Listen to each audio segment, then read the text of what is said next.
네, 서울시가 지난주 강남 지역의 폭우 피해 이후 대심도 빗물 터널 공사를 다시 추진하겠다고 밝혔습니다. 이에 대해서 의견 분분한데요. 도시계획 전문가이신 김진애 전 더불어민주당 의원 연결해 보겠습니다. 안녕하세요.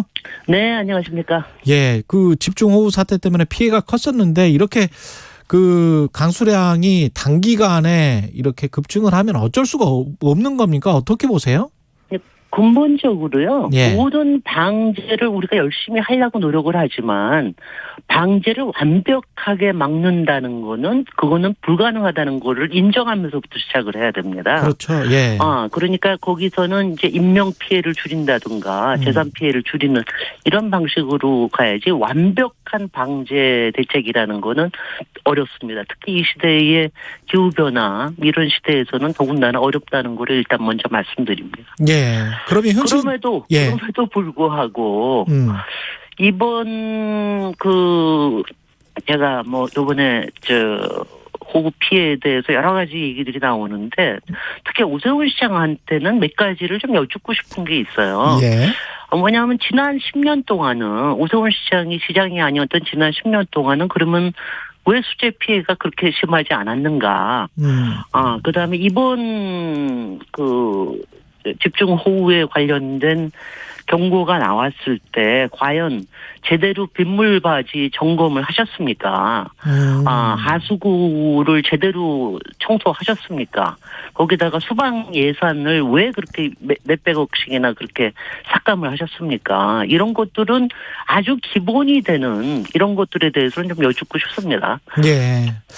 기본을 제대로 지켰느냐 그 말씀이시고 대심도 빗물 저류 배수 시설 그러니까 한 지하 40m 깊이에 터널 같은 구조물을 설치해서 빗물을 거기에다 다 담아두고 나중에 이제 퍼서 한강으로 뿌리자 뭐 이런 거잖아요. 네. 그거는 다시 재추진하겠다라고 하는데 어떻게 보세요? 그러니까 일단은 이것도 마찬가지로 호우 피해가 난 다음에 이틀 만에 이거를 들고 나온 거는 좀 바람직하지 않게 보이고요. 예. 여러 가지 상황에 대해서 좀 점검을 하시고 난 다음에 좀 해야 된다. 그리고 대심도 빗물 터널은 생각할 수 있는 옵션 중에 하나입니다. 그런데 이제 11년 전에 그 강남에서 이거를 못한 거는 나름대로의 이유가 있거든요. 뭐였습니까? 이제 그게 뭐냐면은 강남에는 워낙 지하 구조물들이 많습니다. 그러니까 이제 이거를 터널을 하려고 그러면은 들어가는 진입부터 나오는 데까지 해가지고 여러 가지를 해야 되는데 그거를 찾기가 굉장히 어려웠다. 그런 것 때문에 당시에 그 효과가 그렇게 불투명하기 때문에 당시에 취소한 것도 있고요. 예. 그다음에 가장 큰 거는 강남에서는 민원이 굉장히 많습니다. 민원이. 그러니까 민원 때문에 못한 게 굉장히 많아요. 그러니까 아마 오세훈 시장이 계속해서 강남에 계셨다 하더라도 서울시장에 계셨다 하더라도 아마 그 민원을 그렇게 처리하기가 쉽지는 않으셨을 거라는 생각을 합니다. 관련해서 집값 떨어진다고 그런 이야기도 있었더라고요. 당시 기사들 찾아보니까. 그럼요. 예. 그거는 강남에서는 특히 심합니다. 강남에서는 만약 이런 것들이 일어났을 때 어떤 부동산에 어떤 영향을 끼치느냐에 대해서 시민들이 굉장히 좀 민감하게 반응하시기 때문에 이번에도 하신다고 그럴 것 같으면 여러 가지를 검토를 하셔야 될 거예요. 일단은 첫 번째는 이렇게 많은 돈을 일단은 이게 실행 가능성이 있느냐. 바로 민원이나 실제로 스페이스를 확보할 수가 있느냐. 아무리 지하 40m 미만이지만 거기다가 예산을 그렇게 투입해도 과연 방제 효과가 지금 이제 일어나고 있는 폭우라는 게 예측 불가한 게 많지 않습니까? 예. 이런 예측 불가한 시대에 이거로 완벽하게 막는다고 하는 게 가능한 것인가?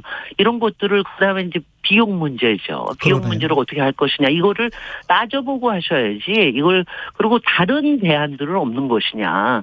이것에 대해서 좀 따져보고. 왜냐하면 저는 오세훈 시장이 이렇게 호우 피해 나자마자 이틀 만에 이런 걸 들고 나오는 게 저는 오세훈 시장이 일종의 좀 컴플렉스가 있다고 생각을 해요. 그러니까 지난 10년 전에도 오세이돈이라고 하는 좀 불명예스러운 그런 별명을 얻으셨고 이번에 또 다시 이런 문제가 생기니까 이거를 빨리 처리해버리겠다라고 하는 이런 좀 강박관념 같은 게 좀 있으신 것 같은데 두 가지를 좀 얘기를 드리고 싶은 게 하나는 이게 말이죠. 오세훈 시장의 마인드는 10년 전에 스탑돼 있는 것 같아요. 그 10년 동안에 우리가 탄소 중립 사회라든가 기후변화 위기에 대해서 굉장히 많은 패러다임이 바뀌고 있거든요. 예. 그러니까 그런 거에 대한 생각을 못 하신다는 거. 그다음에 두 번째는 이거를 삽질로 그냥 처리해 버리려고 하는 게 이게 미래로 돌려버리는 거거든요. 문제를.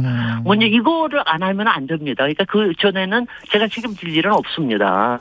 이런 식의 태도는 굉장히 바람직하지 않다.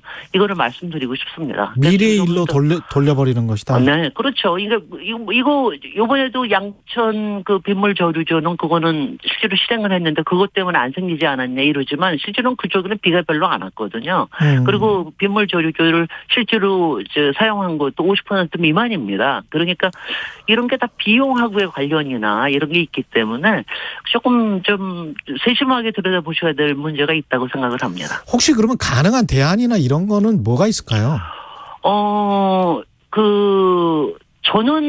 저는 좀 근본적으로 특히 이 탄소 중립 사회의 여러 가지 기후 변화에서 이 패러다임 자체가 완벽하게 방제를 한다라기보다는 기후 변화에 적응해야 된다라고 하는 이런 패러다임이 지금 굉장히 많거든요. 그러니까 인명 피해나 재산 피해를 최대한 줄이되 이거를 좀 위험을 분산시키는 이런 것들이 굉장히 많은데 이게 도시에서도 위험 도시의 개념을 좀 분산시키자. 그러니까 예컨대 빗물 조류조 같은 것도 대심도 터널로 한 방에 그냥 다 해결할 수 있는 게 아니라 도심의 여러 부분의 빗물 저류조를 만들어서 분산 시스템으로 하는 거. 요새는 최근에 이런 예들이 굉장히 많습니다.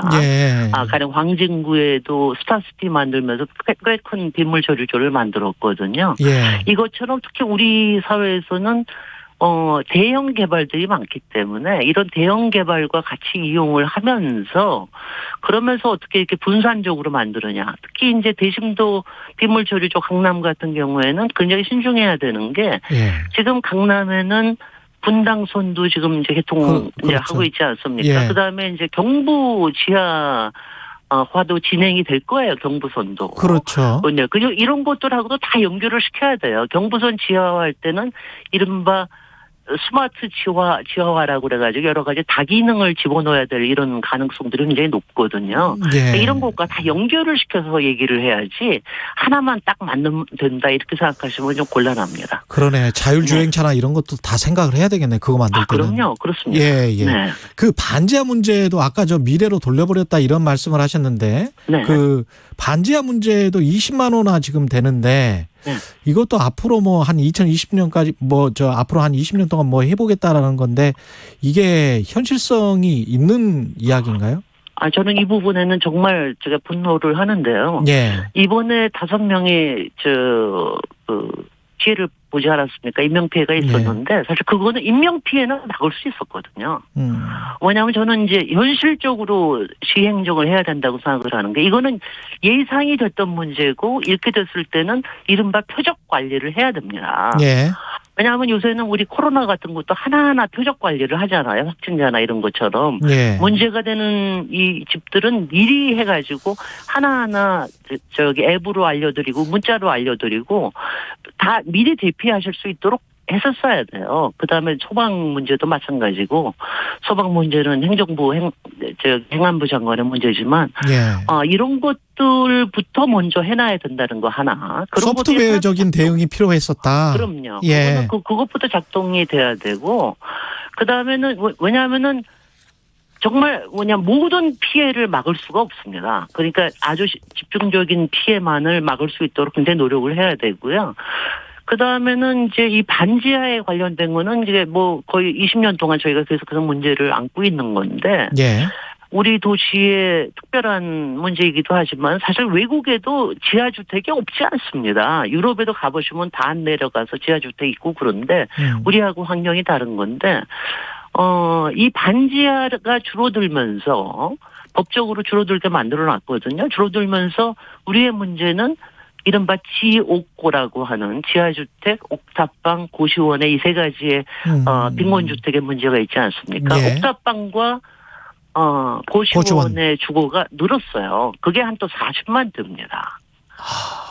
그러니까 이게요, 한쪽을 쥐어놓고 나면은 한쪽이 부풀려지는 거예요. 이게 풍선 효과라는 게 있는 거죠. 도시에서는 이분들이 이사 가고 싶지 않아서가 아니라 또 돈 문제도 있지만은 도심 안에서 살아야 일자리를 그렇죠. 만들 수가 있거든요. 예. 교통비도 줄일 수 있고 여러 가지 등등의 이런 것 때문에 저기 하시는 분들이기 때문에 이거를 없애기만 한다고 그 대안이 다 되지는 않는다. 이것도 뭐 마찬가지로 그냥 저기 20년 안에 이거 다 없애겠다. 이것도 미래로 돌려보려는 무책임한 게 아닌가 예. 하는 생각이 들어요. 지금 뭐 한 2분밖에 안 남았는데 잠깐 그 정치인이시기도 하니까 네. 윤석열 정부 100일 평가는 어떻게 하십니까?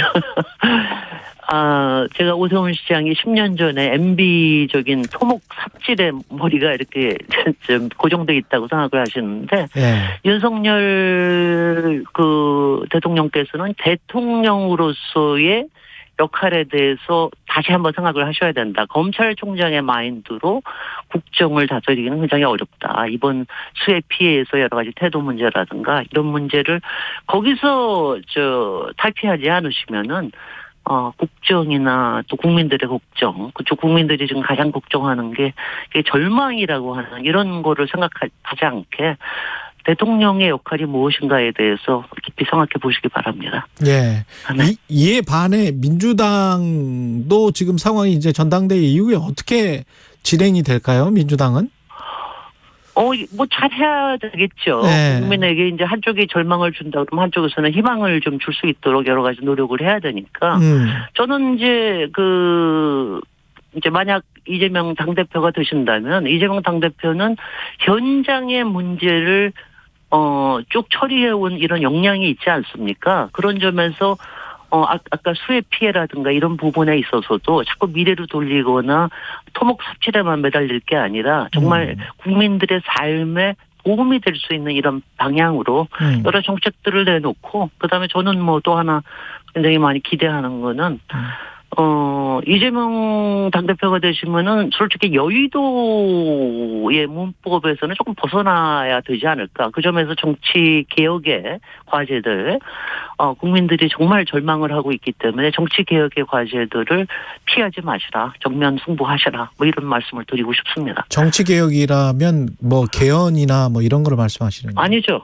국민 소환제라든가, 국민 소환제라든가 지금 이제 삼성 금지랄지 뭐 이런 이너 서클을 자꾸 만드는 이러면서 관료주의화하는 정치인이 관료인처럼 되면은 이거는 나라의 희망이 없거든요. 알겠습니다. 그런 부분에서 정치 개혁이 필요하다 생각합니다. 여기까지 듣겠습니다. 예, 도시계획 전문가 김진애 전 의원이었습니다. 고맙습니다.